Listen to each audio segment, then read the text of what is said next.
Kryeprokuror të prokurorive në Kosovë, ambasador, prokuror, drejtor të departamenteve policore, hetues policor, institucione si Inspektorati Policor i Kosovës, Shërbimi Sprovues, Shërbimi Korrektues,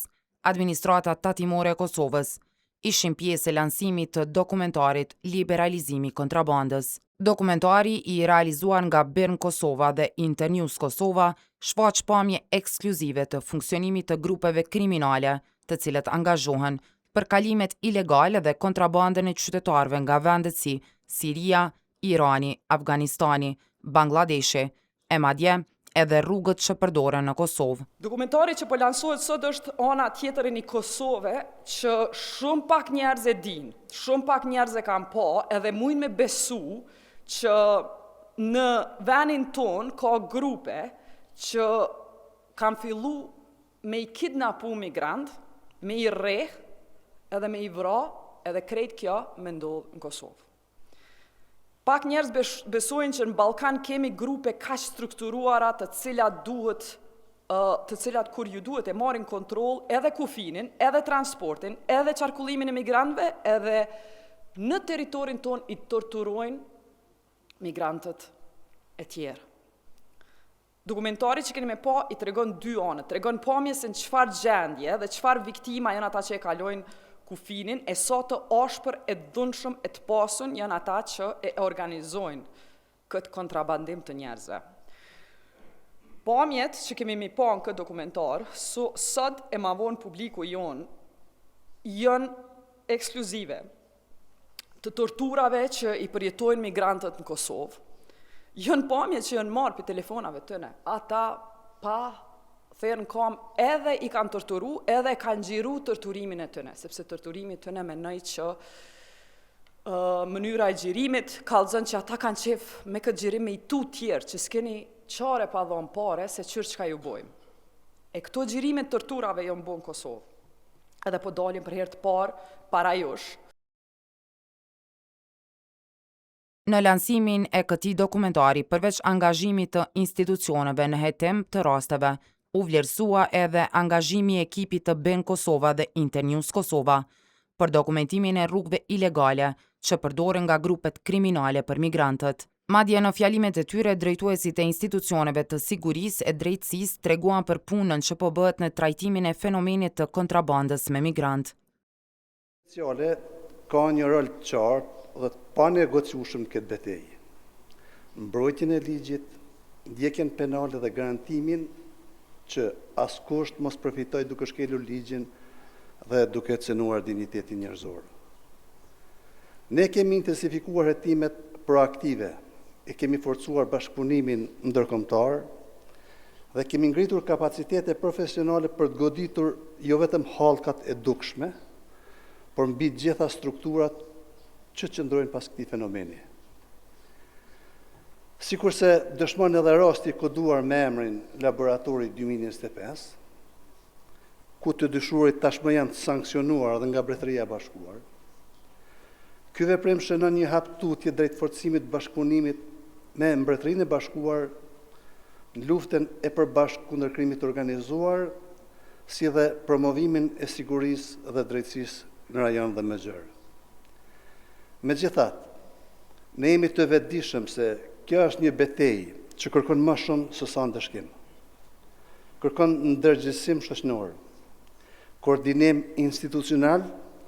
dhe një qasje që respekton të drejtat e njerëzit, duke mos qenë tolerant ndaj asnjë forme të palishmërisë. Prokuria speciale do të vazhdojë të veprojë pa kompromis në mbrojtje të lishmërisë, rendit kushtetues dhe të sigurisë së qytetarëve tonë. Those of you who are close followers of British politics or indeed of wider European politics won't be at all surprised to understand the interest of the United Kingdom in supporting a documentary on this topic, illegal migration. I think most of you will be more than aware that over the past few years, the UK has focused very closely on illegal migration into our country, and particularly on stopping people illegally crossing the English Channel. I don't know if we have French colleagues here, I should say La Manche for them, in their small boats. And it remains an extremely high priority for our government. Because this route is dangerous, it provides a living to criminal gangs who exploit their vulnerable prey, and it undermines our efforts, our joint efforts at managing legal migration. It's bad for the UK, it's bad for the victims of illegal migration,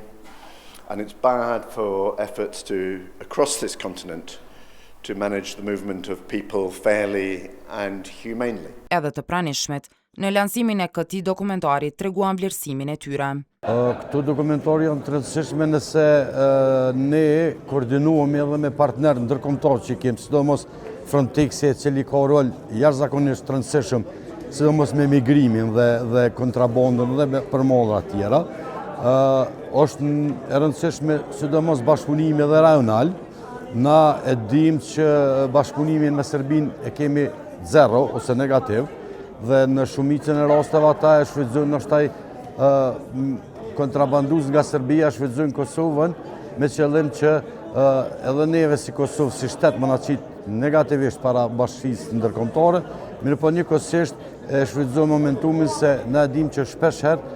sidomos këto vendet që janë anëtarë të Bashkimit Evropian, kanë bërë masat jashtëzakonisht fuqishme për mi mbrojtë kufit. E kemi rastin mes Serbisë dhe Hungarisë, dhe është shumë e rëndësishme në me pas dhona statistika se so përshkojnë me pas dokumentare cilat i përfshin këtë rajonin perëndimor. Vërtet një dokumentar i mirë, një dokumentar profesional i cili paraqet një bashkëpunim të shkëlqyeshëm ndërmjet institucioneve dhe si rezultat i kësaj sigurisht që vijë edhe te rezultatet konkrete, te sukseset të këtyre institucioneve, por natyrisht që është shumë shqetësuese situata për cilën as nuk e kemi parë, as nuk e kemi dëgjuar, as nuk e kemi menduar që mund të jetë në situatë të tillë në vendin tonë, përveç ku shkelet ligji, ku thyhen të drejtat e njerëzit, ka edhe abuzim edhe keqtrajtim të personave, gjë që vërtet është shumë shqetësuese. Natyrisht edhe neve si shërbim korrektues pastaj ballafaqohemi me situata kur këta persona përfundojnë në burgje dhe është shumë vështirë sepse janë nga nacionalitete të ndryshme, përveç gjuhës janë edhe vështirë të menaxhueshëm. Por po shpresoj që bashkëpunimet të tilla do të ketë edhe më tepër dhe sigurisht që po shpresoj që kemi pas rezultate dhe mos të kemi raste të tilla në të ardhmen. Sa është e rëndësishme në këtë rast shërbimi korrektues i Kosovës me e ditë saktësisht se me çfarë grupe kemi të bëjmë. Kjo për faktin se u tregua edhe gjatë dokumentarit që grupet janë kryesisht të rrezikshme, janë të njohur pra dhe për përdorimin e armatimit të ndryshëm të rënd. Në anën tjetër potencialisht ata persona arrestohen dhe bien në shërbimin korrektues për trajtim. Sa është e rëndësishme për juve me e ditë me çfarë grupi keni të bëjmë? Bindje të plot ju them, sepse në shumicën e rasteve neve kemi pasur një përshtypje tjetër, kemi pasur përshtypje për individ të cilët kanë thyer ligjin për kalim ilegal të kufirit, por jo edhe për veprat e tilla, jo edhe për persona që cënojnë rend sigurinë kombëtare. Natyrisht ka raste kur edhe neve kemi ndihmuar institucionet e sigurisë me informacione të ndryshme, por që rastet që sot i pam vërtet janë shqetësues dhe natyrisht neve na bën që neve të ndërmarrim hapa të tjera por me ngritjen e nivelit të sigurisë, sidomos për këta persona. Ne sot pam një punë jashtëzakonisht mirë dokumentuese prej jush si Berën që kemi bërë, por gjithashtu edhe një punë e mirë e institucioneve që kanë vepruar në rastet e luftimit të kontrabandës, një punë e mirë e policisë, prokurisë speciale dhe gjithë bashkëpunimit me aktorë të tjerë. Dhe besoj që suksesi është kur ka bashkëpunim të mirë ndërinstitucional, por edhe kjo dokumentohet dhe transmetohet në këtë formë në mënyrë që të ndikojmë sa më shumë në parandalimin e kësaj dukuri të rrezikshme për sigurinë kombëtare. Në fakt në dokumentar brenda u përmendën edhe fakti që shumë shpesh në vende të tjera, por jo në Kosovë, sepse nuk ka të dhëna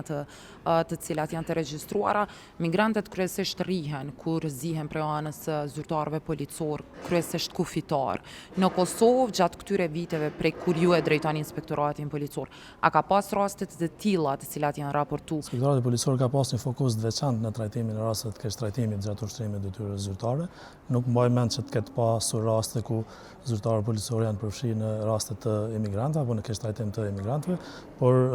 megjithatë ne kemi një fokus të shtuar, qoftë përmes hetimeve, qoftë përmes inspektimeve proaktive që bëjmë në monitorimin dhe në sigurimin që Policia e Kosovës të ketë integritet dhe të zbatoj rregullat e trajtimit të qytetarëve, qofshin ata persona të ndaluar apo emigrantë apo çfarëdo lloj cilësie që janë. Dokumentari Liberalizimi i kontrabandës u lansua sot në shtëpinë muze në objektin e Eshgërmis,